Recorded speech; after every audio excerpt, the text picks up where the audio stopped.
po si Mary Jane Sunga. I'm Mr. Rodolfo M. Gonzalez. I'm Christine Joyce Capistrano. I'm an English teacher. My name is Buds Francisco, and I'm the administrator of English Christian Academy.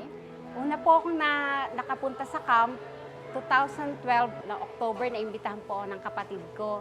I will never forget that camp because it was my first camp. Camp was one of the most memorable experiences in my life. Makabuluhan yung 2 days stay namin doon dahil siksik-liglig umaapo yung mga nakuha namin kaalaman at karunungan. Doon po, nanood po kami ng drama, yung mga nag-perform po mga teenagers. Tapos po, naramdaman ko po yung, naintindihan ko po yung mga anak ko sa kanilang nararamdaman pag iniiwan po sila kasi po iniwan, kasi nag-abroad po ako noon. Tapos po, naramdaman ko rin po yung personal relationship ko kay God. Marami kaming natutunan dahil kasama ko yung family ko at yung mga teachers ko doon sa camp. When I got home, I told everyone how great and organized and how beautiful the place was.